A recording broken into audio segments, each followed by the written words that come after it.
Please. I suppose at this stage in the history of this Dáil, a lot of our constituents might think we're just rearranging the deck chairs on the Titanic here tonight, and especially, I suppose, given the stream of bad news from Brussels and Westminster in the last couple of days.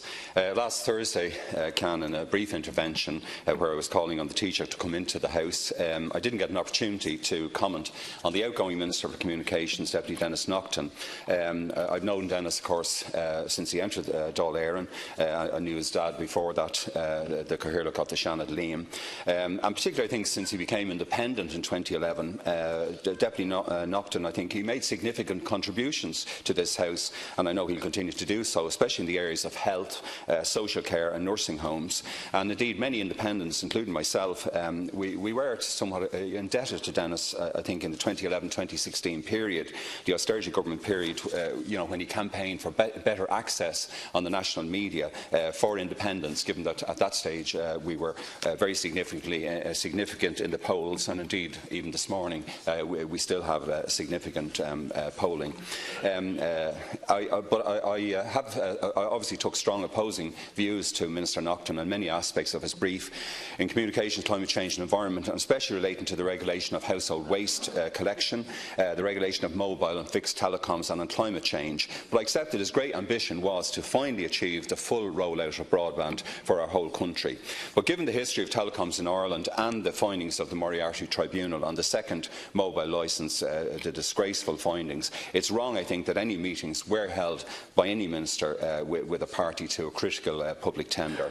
A constituent, Taoiseach, who has a good knowledge of telecoms and communications, he recently drew attention to the fact that we totally lack digital independence, given that our major mobile phone and broadband companies, they're all now controlled by foreign enterprises, foreign entities. And the decades-long failure, I think, of the rollout of rural broadband can always be traced back to the privatisation, as my colleague has said, of Eircom by the Ahern-McCreevy government, that Fianna Fáil government, a sale which, of course, is enthusiastically supported by yourselves and Fine Gael. That sale of our telecom network and the continuing failure by Fine Gael and Fianna Fáil to use our state assets to create a national mobile and fibre optic broadband system is another of the disastrous ongoing impacts of the blanket bank guarantee.